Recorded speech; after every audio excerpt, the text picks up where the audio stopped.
Hey everyone, it's Annette.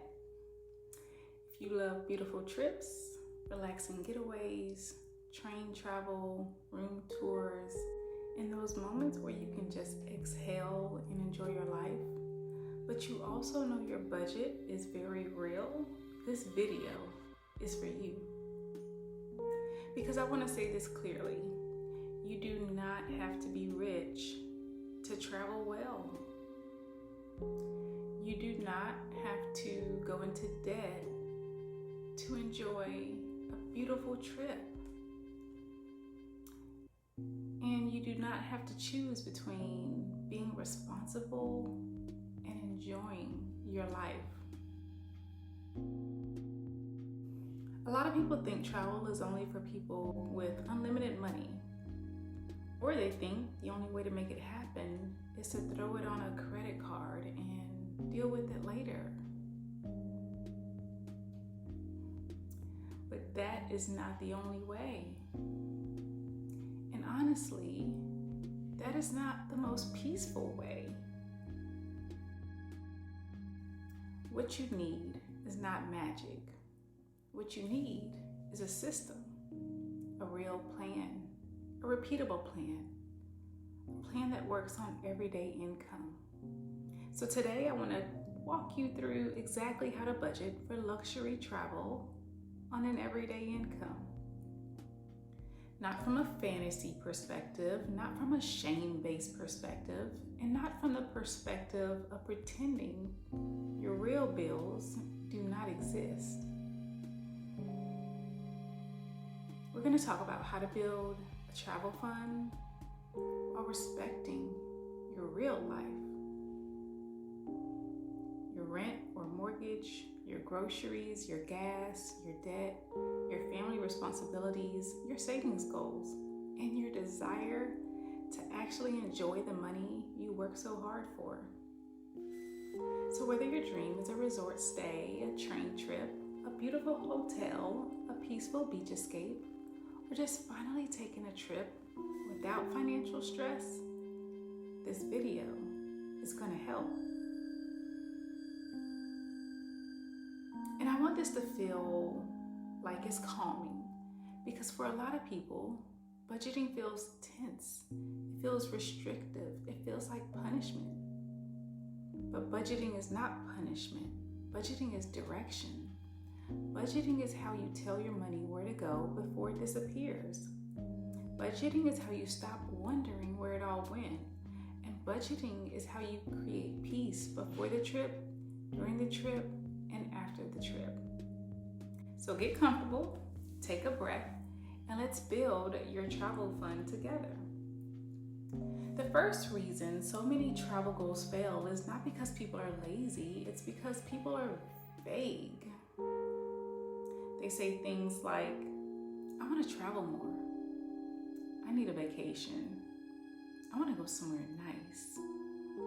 I want to take better trips this year. And emotionally, that sounds good.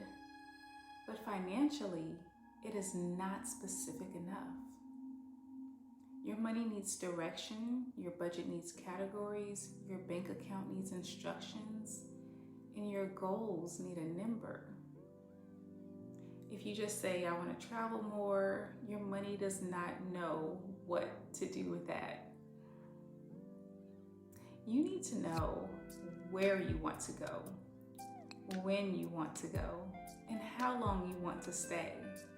Whether you're flying, driving, or taking the train, whether this is a solo trip, a couple's trip, or a family trip, and what level of comfort you actually want. Because if you do not define the trip, you cannot define the cost. And if you cannot define the cost, you will either undersave, overspend, or keep putting the trip off. Another reason people struggle to save for travel is because they save emotionally, not structurally. They save when they feel inspired. They save after watching a travel vlog. They save after seeing a gorgeous resort online. They save after a long work week when they feel like they need to escape. But then life happens. A bill comes up, they overspend somewhere else, they forget, they get discouraged, and the savings stops. That is why your travel fund cannot just live in the inspiration phase. It has to live in the system. Your travel savings should not depend on your mood. It should depend on your process. And here's another big one. A lot of people try to fund travel with leftovers. Who likes leftovers? They say whatever's left at the end of the month, I will put that toward the vacation. But for many people, there is no consistent leftover. Not unless you intentionally set money aside first. So travel stays at the bottom of the list. And when the trip gets close, people end up using debt because the goal never had a real place in the budget. That is what we are changing today. We are giving travel a real place in your financial life. Not a wish, not a leftover category, a real category. Now let's talk about the word luxury, because I think that word makes people shut down immediately. They hear luxury travel and think, oh, that is not for me.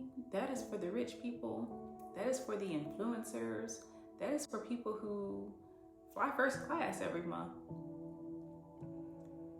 That is not what I mean. Luxury, for many people, simply means intentional comfort. It means a cleaner, calmer, more beautiful experience. It means rest. It means not always choosing the cheapest possible option if the cheapest option creates stress. Sometimes luxury is the train roulette because the experience matters. Sometimes luxury is the hotel in the safer, walkable area. Sometimes luxury is simply being able to eat well, sleep well, and enjoy your trip without feeling like everything is hard. So when I say budget for luxury travel on an everyday income, I do not mean pretend you can afford everything. I mean decide what part of the experience matters most to you and fund that on purpose. That is the difference. You do not need every upgrade. You need the right upgrade. And that is how people start traveling better without going broke. Before you even open a spreadsheet, I want you to start with the vision for the trip. Ask yourself, what kind of trip am I actually trying to create?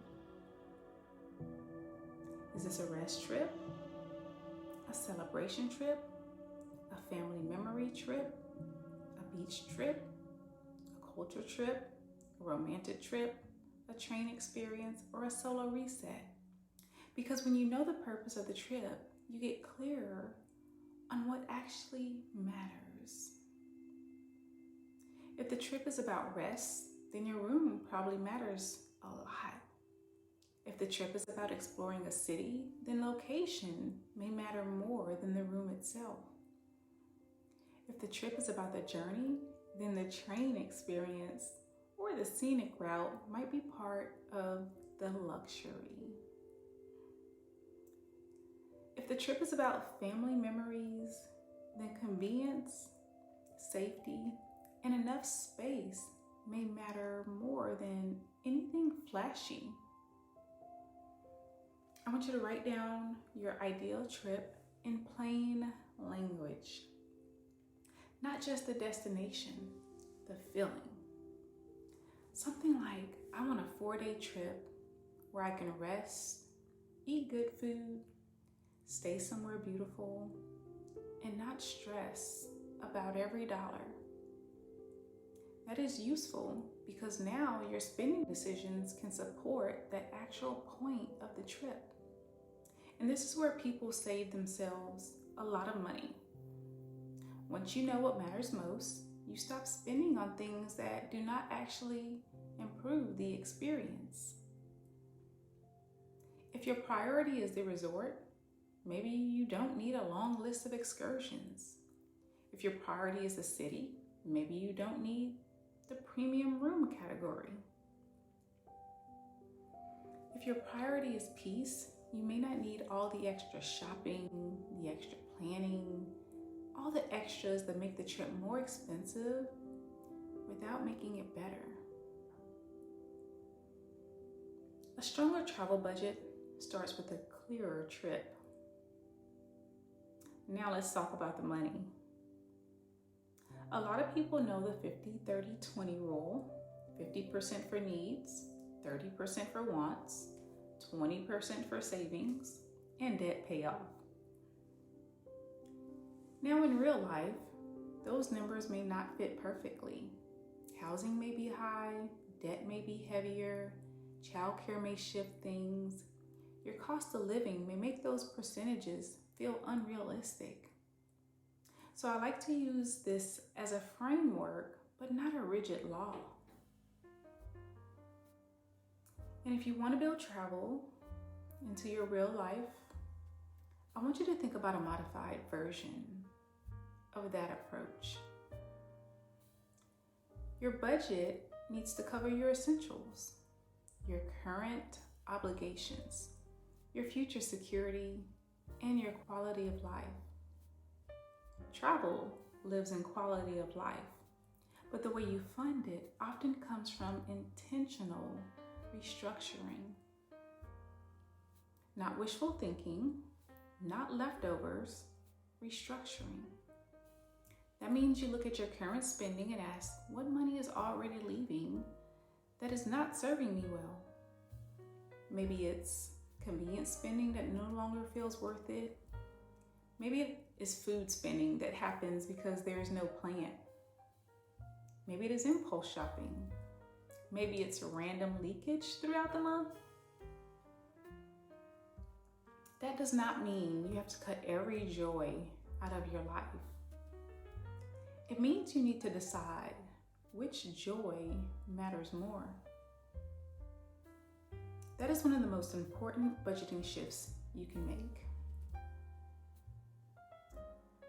I'll say that this is not about stop spending completely. This is about spend toward what you actually care about. So maybe your modified budget still covers all of your essentials, still supports debt payoff, still supports savings, but now inside the lifestyle spending, you intentionally carve out a travel priority. That may be $100 a month, $200 a month, $300 a month, whatever is realistic for you. The number matters less than the consistency. Because $200 a month is $2,400 in a year. $300 a month is $3,600 in a year. And once you stop looking at travel as one giant impossible number and start looking at it as a monthly funding practice, it becomes much more manageable.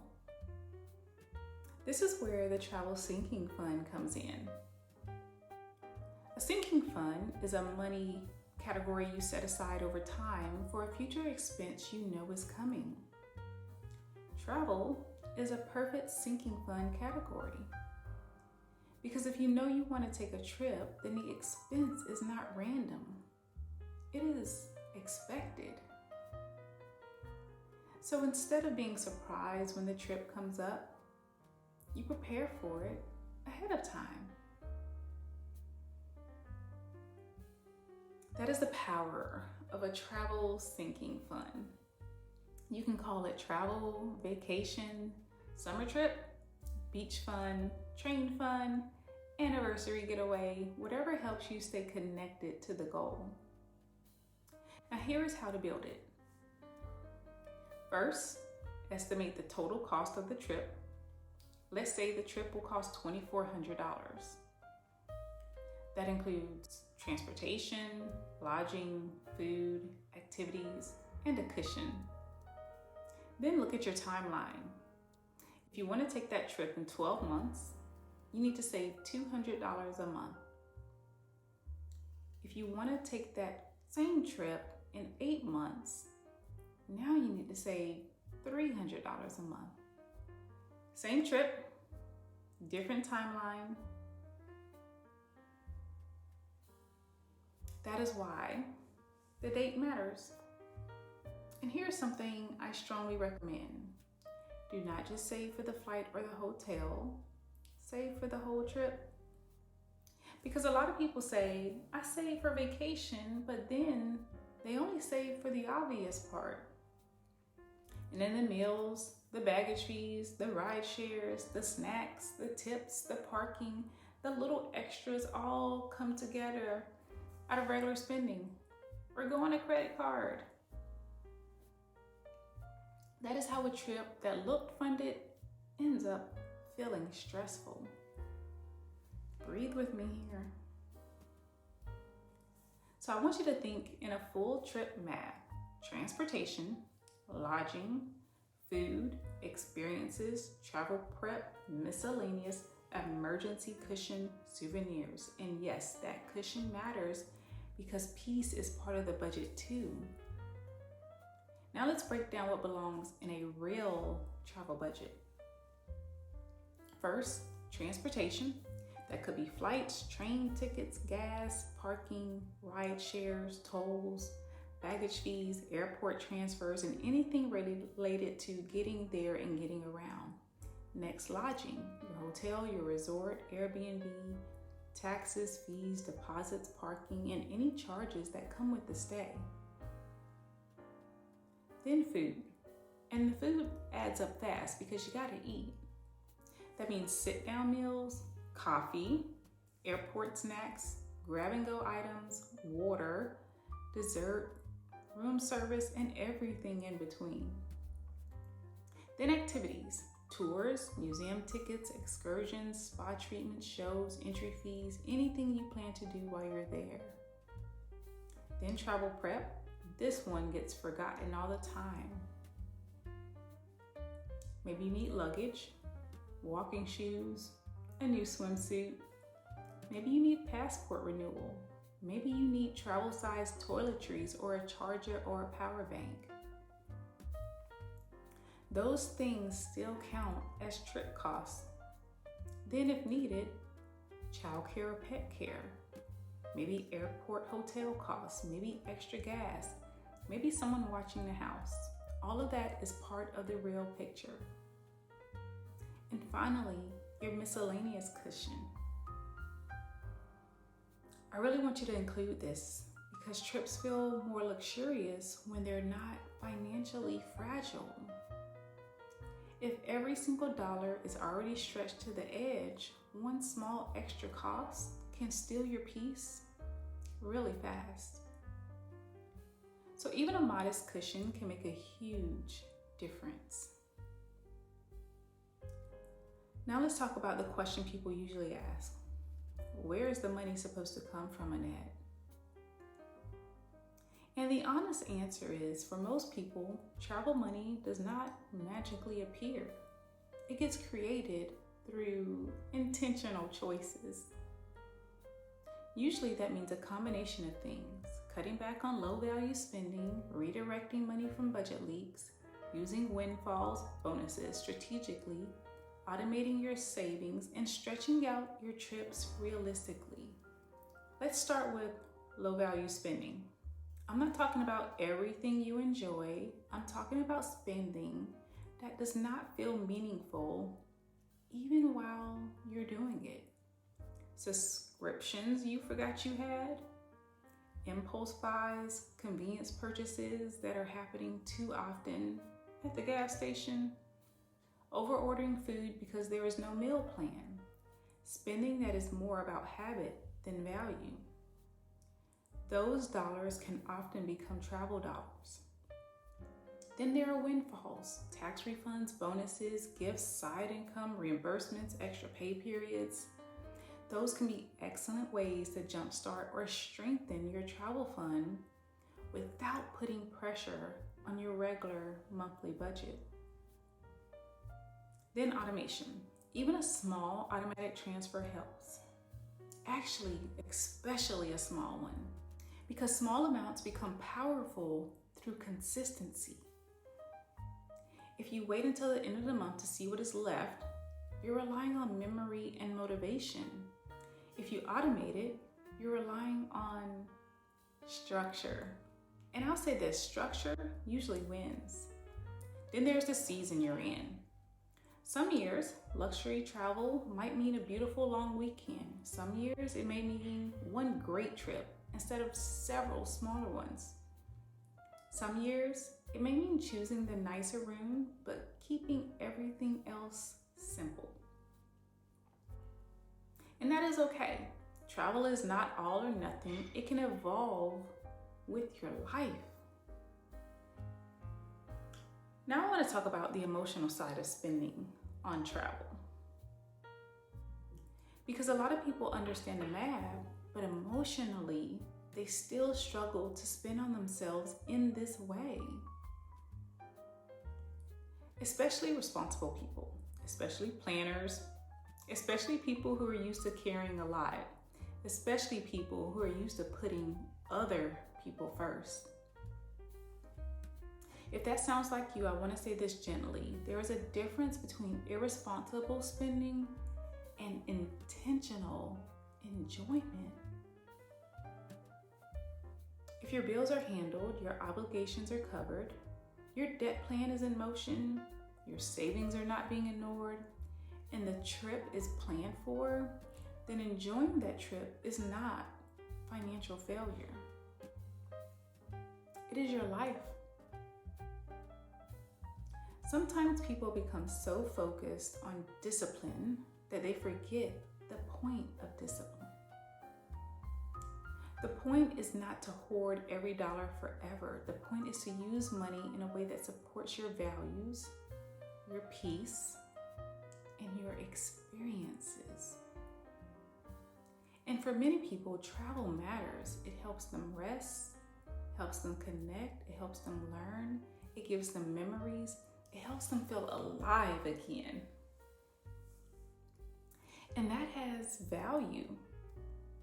Now, of course, I'm not telling anyone to ignore their reality. If your finances are fragile, your travel may need to be slower, smaller, or closer to home for a season. That's okay too, but I do want you to release the idea that every nice trip is irresponsible.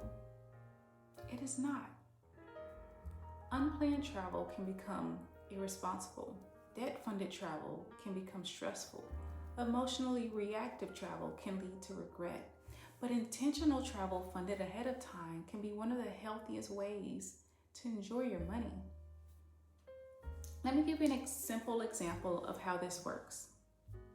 Let's say you want to take a 4-day trip to a beautiful resort or a really well-planned domestic getaway. You estimate that the full trip will cost $300. That includes transportation, hotel, food, a little spending money, and a cushion. And let's say you want to take that trip in 10 months.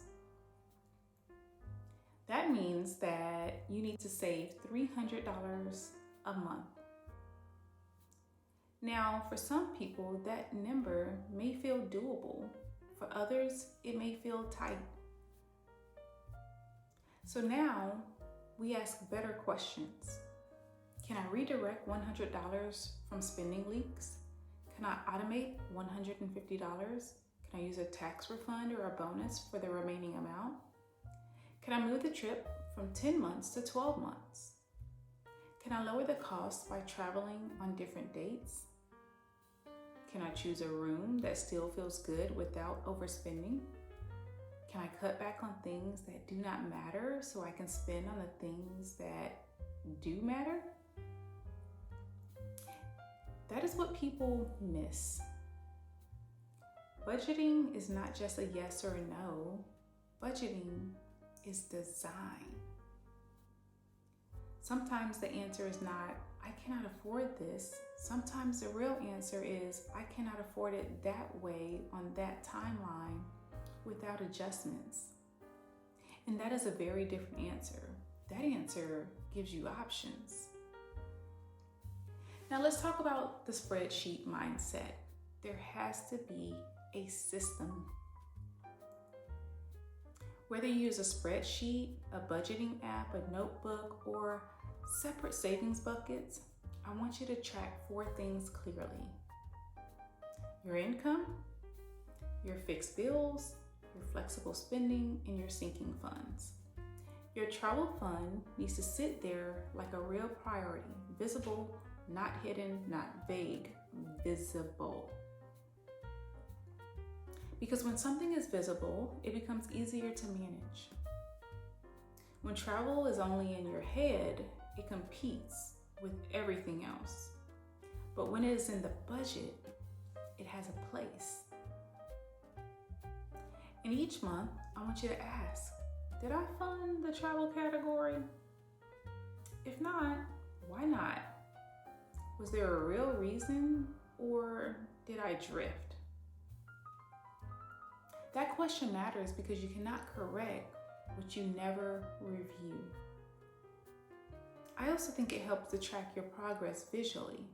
A simple goal tracker, a percentage tracker, a chart, or even just one line that shows your current travel balance as it grows. Because progress creates momentum, and momentum helps you stay committed. Now let's talk about cutting unnecessary expenses without making yourself miserable. Because I do not believe in budgeting that feels like punishment. Yes, it helps to reduce unnecessary spending, but unnecessary does not mean that everything is not enjoyable. It means spending that is disconnected from your priorities. So I'd ask questions like, what am I paying for monthly that I don't use enough to justify?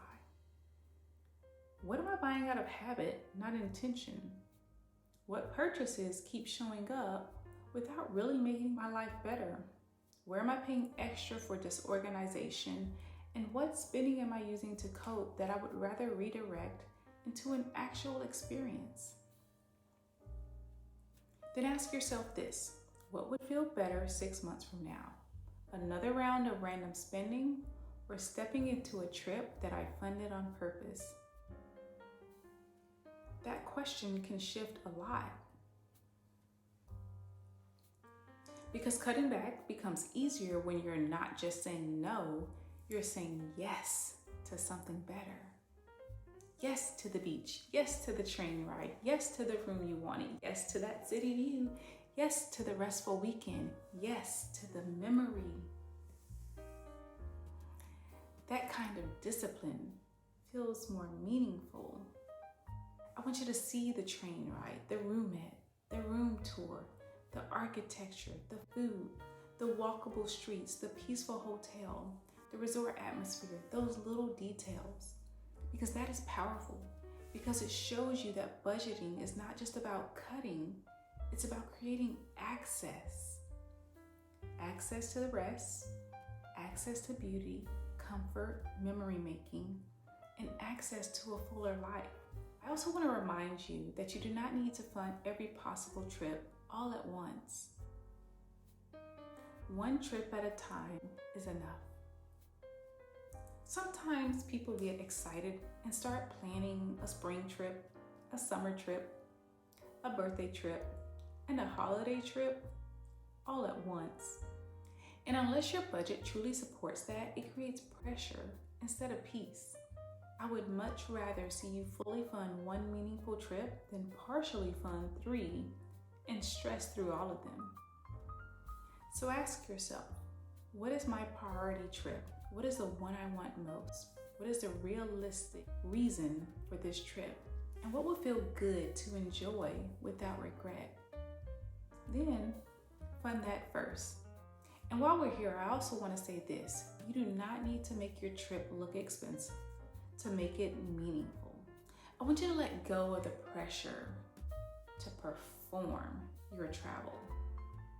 Your trip does not need to impress strangers. It needs to serve you. It does not have to be the trendiest destination. It does not have to include every add-on. It does not have to look like somebody else's budget or somebody else's life. You can travel well and still be thoughtful. You can choose one intentional splurge and keep the rest simple. You can choose comfort over excess. You can choose peace over performance. And that mindset will save you both money and pressure. Now let's talk briefly about debt, because some people are going to ask, can I save for travel while I'm also paying off debt? And the answer is yes, absolutely, with honesty. If you are in a crisis, behind on essentials, or using credit cards to survive, then your first priority may need to be stabilization. But if you are steadily paying off debt and trying to build a life you can also enjoy, a modest travel fund may still make sense. For some people, that looks like aggressive debt payoff with smaller local trips. For others, it looks like one intentional trip a year while staying consistent with debt reduction. For others, it may mean a season of lower cost travel while the bigger goals are getting handled. The point is not to copy someone else. The point is to be honest about your numbers while still allowing room for life. And again, funded ahead of time is very different from borrowing your way into a vacation. I also recommend creating a pre-trip and post-trip plan. Before the trip, know what is already paid, know what is funded, know how much spending money you have available, know what category that money is coming from, and know what your cushion is. And after the trip, have a landing plan. Do I need to catch anything up? Did anything go on a card that needs to be paid quickly? Do I need a lower spending week after coming home? Do I need to rebuild any category? This is not to ruin the joy. This is to protect the joy. Because a lot of post-trip guilt comes from confusion, not from the trip itself. So, I want you to come home with clarity. And at the end of the day, the goal is not just one trip. The goal is a system. A system where travel becomes something you plan for instead of a panic fund. A system where your budget reflects your values. A system where enjoyment and responsibility can exist together. A system where you trust yourself with money. And that trust is powerful because once you prove to yourself that you can set a goal, fund it gradually, take the trip, and come back without regret, then something inside you changes. You stop seeing budgeting as a restriction and you start seeing it as capability. You start seeing yourself as someone who can manage money well and enjoy life well. That matters. So if you're wondering where to start after this video, let me make it simple. First, choose one trip. Just one. Second, estimate the full cost, not just the flight, not just the room, the full cost. Third, choose your target month. Fourth, divide the cost by the number of months you have left. Fifth, create your travel sinking fund. Sixth, automate the amount you can realistically commit to. Seventh, review your budget for low value spending leaks. Eighth, use windfalls intentionally instead of letting them disappear. Ninth, keep your progress visible. And 10, Let the plan be real enough to work, not perfect enough to fail. And that matters. Real enough to work, not perfect enough to fail. Because too many people quit good plans because they cannot execute them perfectly. Do not do that. A steady travel fund will always be the perfect plan that never starts.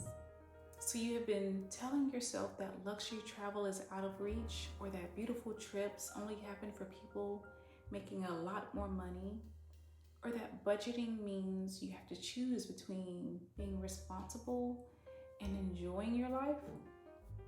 I hope this video helped you see another way. You can build a travel fund on everyday income. You can plan beautiful experiences without going into debt. And you can use your budget to support a life you actually enjoy. And you do not have to do it all at once. You just have to do it on purpose. So I want you to think about the trip that you've been putting off. The place you want to go. The experience you want to have. The memory you want to create. And instead of leaving it as a vague someday idea, turn it into a category. Turn it into a number. Turn it into a date. Turn it into a plan.